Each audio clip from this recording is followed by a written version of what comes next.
Good morning student. Hindi की कक्षा में आपका स्वागत है।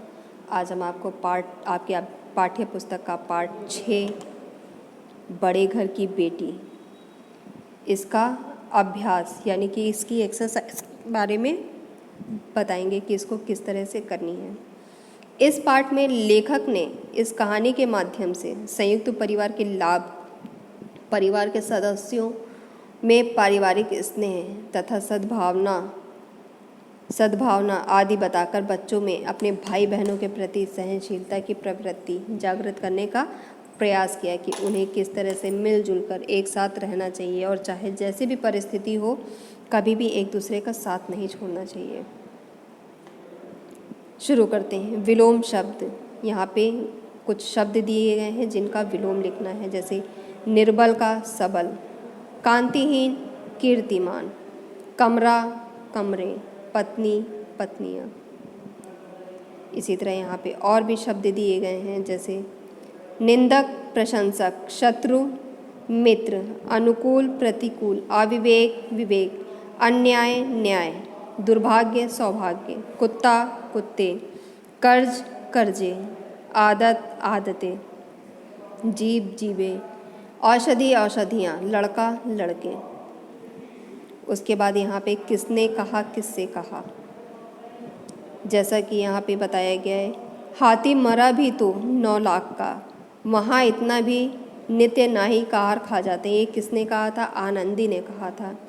किससे कहा था? अपने देवर लाल बिहारी से। जिसके गुमान पर फूली हो उसे भी देख लूँगा, तुम्हें भी। ये आनंदी के देवर लाल बिहारी ने आनंदी से कहा था। कितनी गर्म क्यों होती हो,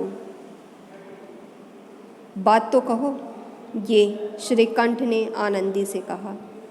दादा अब इस घर में मेरा निर्वाह ना होगा, श्रीकंठ ने अपने पिता से कहा था। जी नहीं, उसकी क्रूरता अविवेक के कारण, बेनी माधव सिंह ने श्रीकंठ से कहा था। तुम्हें मेरी सौगंध, अब एक पग भी आगे न बढ़ाना, आनंदी ने लाल बिहारी से कहा।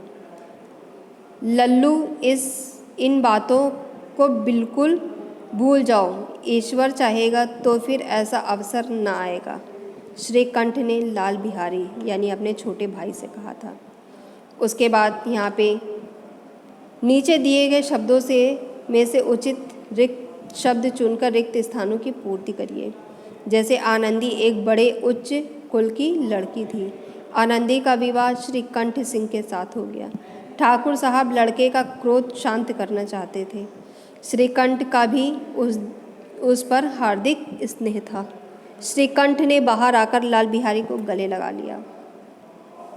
उसके बाद यहाँ पे कुछ मुहावरे दिए गए हैं, इनका अर्थ लिखकर आपको अपने वाक्यों में बनाना है। आपे से बाहर होना, अपनी खिचड़ी अलग करना, धर्म संकट में पड़ना, बाट देखना, आंखें खुलना, सिर चढ़ाना। उसके बाद निम्नलिखित क्रिया पदों से भाववाचक संज्ञा बनाइए। जैसे पढ़ना का पढ़ाई, चढ़ना चढ़ाई, हंसना हंसाई, काटना कटाई, गड़गड़ाहना गड़गड़ाहट, घबराना घबराहट, छटपटाना छटपटाहट, डरना डर, थकना थकावट, नाचना नचवाना।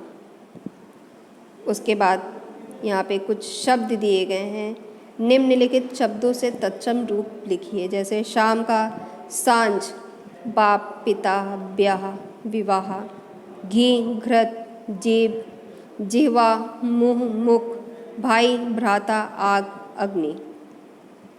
आई होप सो क्लास आपने इस पाठ को बहुत अच्छे से पढ़ा, सुना और अपनी अभ्यास पुस्तिका में बहुत अच्छे से करेंगे class. Thank you so much.